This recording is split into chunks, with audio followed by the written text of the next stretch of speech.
ఈరోజు మనం మాట్లాడుకోబోయేది ఒక వ్యక్తి కోసం. ఆయన ఒక ఎంపైర్‌కి ఎగెయిన్స్ట్‌గా నిలిచాడు. జనరల్‌గా మనం చరిత్ర మొత్తం చూస్తుంటే వాళ్ళ బిలీఫ్స్ కోసం ప్రాణత్యాగాలు చేసే గొప్ప గొప్ప వారిని చూస్తున్నాం. కానీ పక్క వాళ్ళ బిలీఫ్స్ కోసం కూడా, వారి నమ్మకాల కోసం కూడా తన ప్రాణత్యాగం చేసిన ఒక మహోన్నత వ్యక్తి కోసం ఈరోజు మనం మాట్లాడబోతున్నాం. అతని పేరే Guru Tegh Bahadur G.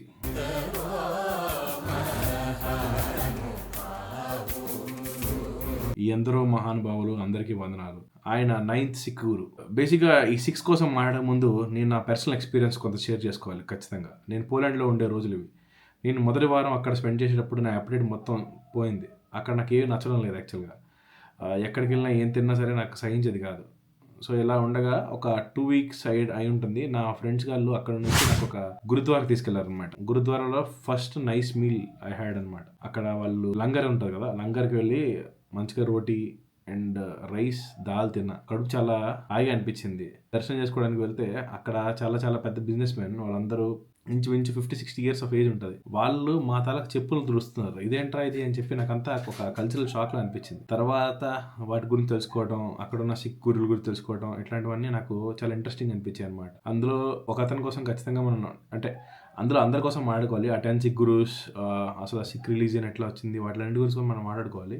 We have to start at someone, right? అందుకే నాకు అందులో విపరీతంగా ఇన్స్పైరింగ్ అనిపించిన ఒక అతని కోసం మనం మాట్లాడుకుంటున్నాం. గురు తేజ్ బహదూర్ జీ వాళ్ళ నాన్నగారు 6th గురు అనమాట. ఇతను 9th గురు, వాళ్ళ నాన్నగారు 6th గురు.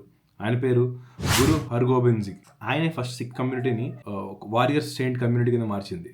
మీర్ అనే 2 స్వాట్స్ని ఆయన ధరిస్తారనమాట ఎప్పుడు. Guru Hargobind ji is the first one who battled against Mughal forces.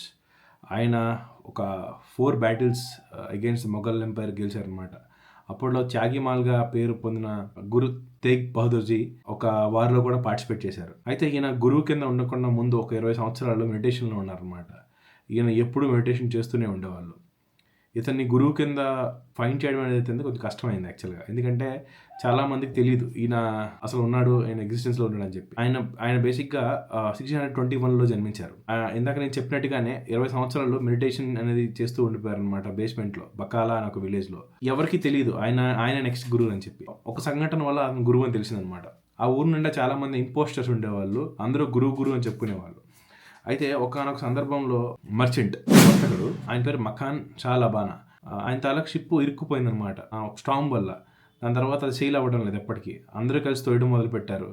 ఆ తర్వాత ఎందుకే అవ్వలేదు. లోపల ఉన్న రిసోర్సెస్ ఏవైతే ఉన్నాయో, తెచ్చుకునే తిండి సామాగ్రి మొత్తం అంతా ఖతం అయిపోయింది. ఇంకా వాళ్ళు ఏం చేయాలో అర్థం కాక అద్రాస్ అంటే వాళ్ళు ప్రేయర్ చేయడం మొదలుపెట్టారు గురువు. అప్పుడు వాళ్ళ తాలూకా షిప్ కదలడం మొదలుపెట్టింది అండ్ వాళ్ళు స్టామ్ని ఎస్కేప్ అయిపోయారు. ఆ తర్వాత వాళ్ళు ఆ విలేజ్కి వచ్చిన తర్వాత ఆయన ఫైండ్ చేశారనమాట గురువు ఎక్కడున్నారు అని చెప్పి. ఇంచుమించు 22 మంది ఇంపోస్టర్స్ని ఫస్ట్ కలిసిన తర్వాత అతనికి లాస్ట్గా ఇతని గురువు లభించారు. అతనే గురు తేగ్ బహదూర్ జీ అనమాట. అయితే మనం తేగ్ బహదూర్ జీ తాలూకా త్యాగం గురించి మాకు ఖచ్చితంగా మాట్లాడుకోవాలి. ఆయన తన తాలూకా శిరస్సునైనా త్యాగం చేస్తారు, కానీ మన తాలూకా నేషన్ సోల్ని అయితే త్యాగం చేయాలని చెప్పుకొని మహోన్నతమైన సాక్రిఫైస్ అయితే ఆయన చేశారు. మొఘల్ రాజైన ఔరంగజేబ్ ఇండియా మొత్తాన్ని ఒక ఇస్లామిక్ స్టేట్గా మార్చేద్దాం అనుకున్నారు. దీని తాలూకు ప్రయత్నంగా కాశ్మీర్లో ఉన్న హిందూ పండిట్స్ని ముందుగా కన్వర్ట్ చేద్దాం అనుకున్నారు.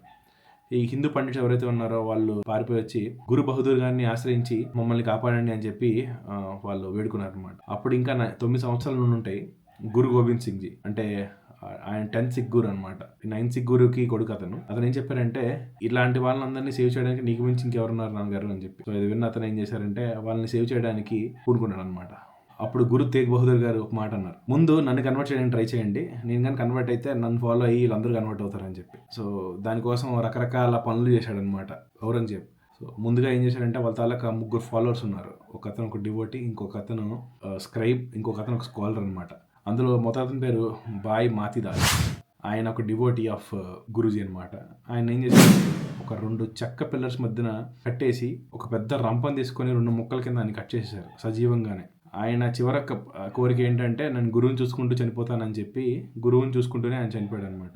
తర్వాత బాయ్ సతీదాస్, ఈయన ఏం చేశారంటే మరుగుతున్న వేడి నీళ్ళలో పడేశారు. ఆయన పడేసినా సరే చనిపోకుండా లాస్ట్ మూమెంట్ వరకు ఆయన వాయుగురిని వర్షిప్ చేసుకుంటూనే ఆయన కూడా తన తాలూకా ప్రాణం వదిలేసుకున్నారు. తర్వాత బాయ్ దయాలదాస్, ఈయన్ని మొత్తం కాటన్తో చుట్టి ఆయిల్ వేసి సజీవంగా నిప్పు పెట్టి తగలబెట్టారు అనమాట. ఆ మంటల్లో కూడా ఆయన ప్రేయర్ చేసుకుంటూనే చనిపోయారు. సో ఇంత చేసినా సరే వాళ్ళ తాలూకా కమిట్మెంట్ని వాళ్ళు వదులుకోలేదు. ఇదంతా చూసి కూడా గురు తేగ్ బహదూర్జీ మాత్రం చెల్లించలేదు, తన ధర్మాన్ని మాత్రం విస్మరించుకోలేదు. ఎంతసేపటికి తన తాలూకా స్టాండ్స్ తీసుకొని ఎప్పుడు అలాగే ఉన్నారనమాట. ఇదంతా చూసి తట్టుకోలేని ఔరంగజేబ్ ఆయన్ని ఇంకా బిహేడ్ చేయమని చెప్పి ఎగ్జిక్యూషన్ ఆర్డర్ని పాస్ చేశారు. చాందినీ చౌక్ దగ్గరలో ఢిల్లీలో అనమాట ఆయన్ని బిహేడ్ చేసేసారు. ఈరోజు గురుద్వారా సిస్గంజ్ సాహిబ్ ఏదైతే ఉందో అది ఆయన తాలూకా త్యాగానికి నిర్వచనంగా నిలుస్తుంది ఇప్పటికి కూడా. ఆయన ఒక పెద్ద హ్యూమన్ రైట్ యాక్టివిస్ట్. అప్పటికి ఆ వర్డ్ ఉందో లేదో తెలియదు కానీ మన తాలూకా హ్యూమన్ రైట్స్, ఎందుకంటే ఆయన తాలూకా రిలీజియన్ కాదు, ఆయన ఒక సిక్. 5th సిక్ గురు దగ్గర నుంచి ఆ రిలీజియన్ ఎస్టాబ్లిష్ అయిపోయింది. అంతకన్నా ముందుండే 5 గురువులు హిందుత్వంలో పుట్టి తర్వాత సిక్ కింద అయ్యారు. కానీ ఫ్రమ్ 5th సిక్ గురు సిక్కిజం అనేది స్టార్ట్ అయిపోయింది. సో ఆయన యాక్చువల్లీ ఒక సిక్, కానీ హిందువుల రైట్స్ కోసం తన తాలూకా ప్రాణాలను త్యాగం చేశారనమాట. సో ఆయన తాలూకా క్రిమేషన్ కూడా ఒక సెపరేట్ ఘట్టం. బాయ్ జైటాజీ, ఈయన్నే బాయ్ జీవన్ సింగ్ అని కూడా అంటారు. ఇతను ఏం చేశారంటే అప్పుడు ఒక స్టామ్ వచ్చింది ఆయన చనిపోయిన టైం అప్పుడు. ఆ రెయిన్ స్టామ్ లో ఈ జైటాజీ ఏం చేశారంటే హెడ్ ఏదైతే ఉందో ఆయన్ని పట్టుకొచ్చేసి ట్రావెల్ చేస్తూ ఆనంద్పూర్ సాహిబ్ దగ్గర తీసుకొచ్చేసి గురు గోవింద్ సింగ్ జీకి ఆయన తాలూకా శిరస్సుని అందించారనమాట. గురు గోవింద్ సింగ్ ఆయన హక్ చేసుకొని మీరు కూడా గురువు తాలూకా సొంత కొడుకు అని చెప్పి అన్నారనమాట. గురుద్వారా సిస్గంజ్ సాహిబ్ అనేది అనంతపూర్ లో ఉంటుంది. సో ఆయన Delhi to Anantapur on foot travel చేశారు, ఇంచుమించు 300 కిలోమీటర్స్ గురువు గారి శిరస్సుని అతని కొడుకుకి అందజేయడానికి. ఆయన తాలూకా మిగిలిన బాడీ ఏదైతే ఉందో దాన్ని బాయ్ లకీ సాహ్ వంజారా, ఆయన కూడా ఒక మర్చెంట్. సేమ్ ఇదే స్టామ్ లో ఆయన తన బులక్ కార్ట్ పైన కాటన్ తీసుకెళ్తున్న మధ్యలో ఆయన బాడీని హైడ్ చేసుకుంటూ తీసుకువెళ్ళి తన సొంత ఇంటిలో పెట్టేసి, మళ్ళీ మొఘల్స్ కి ఏదైనా క్రిమేషన్ అవుతుందేమో డౌట్ వచ్చి సొంత ఇల్లు మొత్తాన్ని ఫైర్ పెట్టేసి అందులో గురుగారి తాలూకా మిగతా బాడీని పెట్టి తన తాలూకా అంత్యక్రియలన్నీ జరిపించాడు అనమాట ఆయన. గురుద్వారా రకబ్ గంజ్ సాహిబ్ ఢిల్లీలో ఏదైతే ఉందో అది లక్కీ షా వంజారా హౌస్ ఏదైతే ఉందో అక్కడ క్రిమేషన్ అయిందా, అక్కడే ఇప్పుడు అది ఉందన్నమాట. ఇలాంటి ఈ మహానుభావుల్ని ఎప్పుడు గుర్తుపెట్టుకుంటూ వాళ్ళు చేసిన త్యాగాలను గుర్తు తెచ్చుకుంటూ మనం ఎప్పుడు వాళ్ళకి నివాళులు అర్పిస్తూ ఉండాలన్నమాట. జై హింద్, జై భారత్.